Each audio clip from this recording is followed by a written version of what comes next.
Hello बच्चों, चलिए प्रश्न को पढ़ते हैं और समझते हैं। किन्हीं तीन कथनों P, Q व R के लिए सिद्ध कीजिए कि P या Q और R बराबर होगा P या Q, उसके बाद संयोजक और है, उसके बाद P या R संयोजक है। तो हमें इस कथन को सिद्ध करना है। प्रश्न को हल करने से पहले प्रश्न के लिए हम मुख्य अवधारणा लिख लेते हैं, जिसकी सहायता से इस प्रश्न को हल किया जाएगा। मुख्य अवधारणा। मुख्य अवधारणा में हम ये समझेंगे कि सत्यता सारणी कैसे बनाई जाती है और उसके क्या नियम है। तो देखिए, मान लीजिए हमारे पास P और Q दो कथन है और हमें P या Q अर्थात जहाँ संयोजक यहाँ पर या है और हमें P और Q यहाँ पे संयोजक और है। तो इनको कैसे ज्ञात किया जाता है इसे हम यहाँ पर समझ लेते हैं। देखो, यहाँ पर P और Q अगर दो कथन है तो ये चार स्थितियां संभव होगी। T T, T F, F T, F F. यहाँ टी का मतलब सत्य कथन है और एफ का मतलब असत्य कथन है। तो देखिए, ये जो या संयोजक आपके सामने लिखा हुआ है, इसका अर्थ होता है कि दोनों कथनों में कम से कम एक कथन भी अगर सत्य है तो वह सत्य होगा। तो देखो, पी या क्यू क्या बनेगा, देखो टी टी का टी बनेगा, टी एफ के लिए भी टी बनेगा और एफ टी के लिए भी क्या बन जाएगा, टी, और एफ एफ के लिए क्या बन जाएगा, एफ। इसी के विपरीत ये जो संयोजक और है, इसका अर्थ होता है दोनों कथन यदि सत्य हैं तभी यह सत्य होगा, अन्यथा असत्य होगा। तो देखिए, टी टी के लिए तो यह टी बनेगा, टी एफ अगर है तो ये एफ हो जाएगा, टी एफ टी के लिए ये एफ हो जाएगा और दोनों एफ है तब भी ये एफ हो जाएगा। तो यह बात आप याद रखें, इसी की सहायता से हम इस कथन को सिद्ध करेंगे। तो चलिए, कथन के लिए हम सत्यता सारणी या सत्यमान सारणी बनाते हैं। तो मैं लिखता हूं यहाँ पर सत्यमान सारणी, यहाँ पर लिख देता हूं मैं सत्य मान सारणी। तो हमारी जो सत्यमान सारणी होगी, देखिए हमें तीन अवयव दिए गए हैं तो मैं तीनों अवयवों को लिख देता हूँ। सबसे पहला अवयव लिखा हुआ है P, उसके बाद दिया हुआ है Q, है ना, कथन है, सॉरी बच्चों, है ना, अवयव गलती से बोल दिया, P Q और R। उसके बाद देखिए, हमें सबसे पहले निकालना है, जो जो निकालना हम उसको आराम से यहाँ पर लिख लेंगे। देखो, सबसे पहले Q और R, तो Q और R को यहाँ पर बना देंगे। उसके बाद हम बनाएंगे यहाँ पर P और उसके बाद या संयोजक या का प्रयोग यहाँ पर करेंगे, इसी की भी आवश्यकता हमें पड़ेगी। उसके बाद हम बनाएंगे P और संयोजक यहाँ पर या लेंगे और ये आ जाएगा R, तो ये भी हमें चाहिए। देखो, उसके बाद यहाँ पर हम बनाएंगे P, उसके बाद संयोजक यहाँ पर या होगा और उसके बाद होगा Q, संयोजक यहाँ पर और उसके बाद R। फिर अंत में यहाँ पर हम लिखेंगे P, उसके बाद संयोजक यहाँ पर है Q, उसके बाद फिर वापस से आएगा संयोजक और फिर से लिखेंगे हम P, संयोजक हमारे पास यहाँ पर या है और यहाँ लिख दिया हमने R।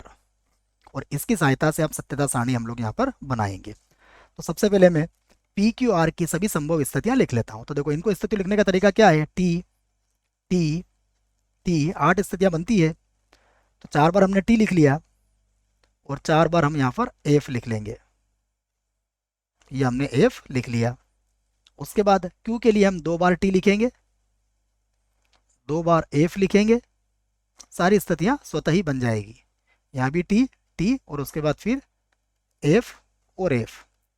और R का जब मान लिखेंगे तो यहाँ लिखेंगे TF TF TF TF।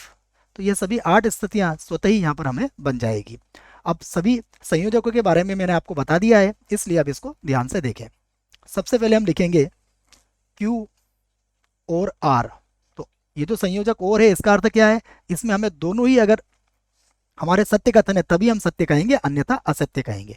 तो देखो, Q और R यही लिखे हुए, तो ये तो क्या मिलेगा हमें, T, उसके बाद TF है तो F मिलेगा, यहाँ पर भी F हो जाएगा, यहाँ पर भी F हो जाएगा, यहाँ पर दोनों T है तो T आ जाएगा, उसके बाद फिर से F होगा, उसके बाद फिर से F आ जाएगा और उसके बाद फिर से F आ जाएगा। फिर देखिए, यहाँ पर है P या Q, तो P या Q में देखिए क्या मतलब होता है इसका?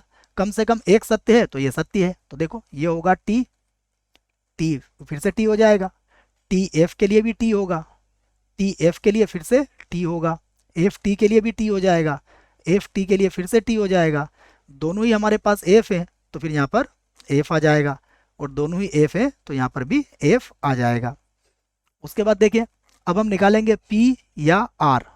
तो पी ये है हमारे पास और आर यहाँ पर है, इन दोनों को देखो टी टी, तो ये टी मिलेगा, टी एफ फिर से टी मिलेगा, फिर से टी मिलेगा और फिर से टी मिलेगा। फिर एफ और टी के लिए फिर से टी मिल जाएगा, एफ एफ के लिए यहाँ पर एफ होगा, एफ और टी के लिए फिर से टी लिख दूंगा, और एफ एफ के लिए यहाँ पर हम एफ लिख देंगे।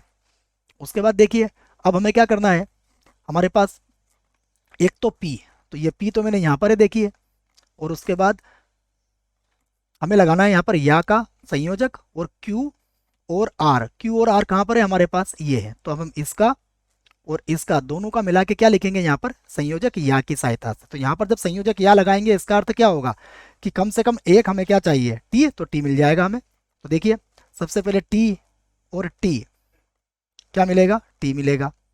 उसके बाद देखिए टी और एफ, तो हमें फिर से टी मिल जाएगा, फिर से हमें टी मिल जाएगा, और फिर से हमें टी मिल जाएगा। ये चारों बार तो हमें टी मिल जाएंगे। फिर देखो एफ और टी के लिए हमें फिर से टी मिलेगा।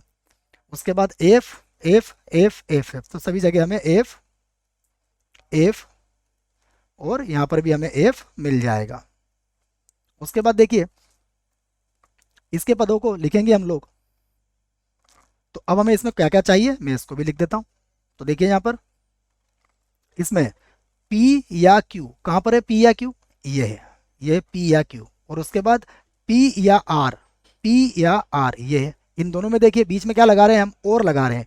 और का प्रयोग कब करते हैं हम, जिसमें कम से कम हम ये चाहेंगे कि दोनों बार टी होगा तभी हम इसको टी कहेंगे, अन्यथा एफ कहेंगे। तो देखो इन दोनों को देख लेते हैं हम, दोनों बार टी है, यहाँ भी टी है, यहाँ भी टी है, तो देखो यहाँ तक तो लगातार टी है, तो ये आ जाएगा टी।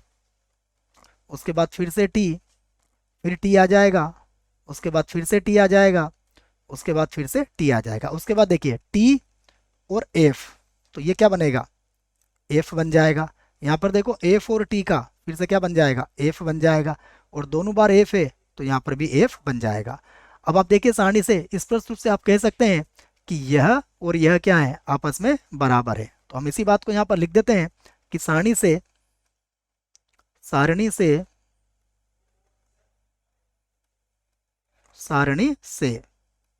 देखिए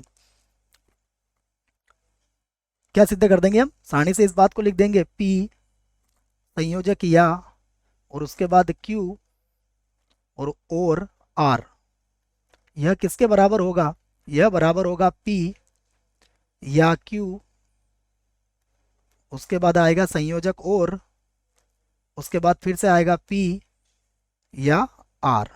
ये बराबर है, यहाँ से बता दिया हमने, यहाँ पर लिख देंगे हम सिद्ध हुआ। इस बात को हम यहाँ पर लिख देते हैं सिद्ध हुआ। आशा करता हूँ बच्चों आपको इस प्रश्न का उत्तर समझ में आया होगा। धन्यवाद।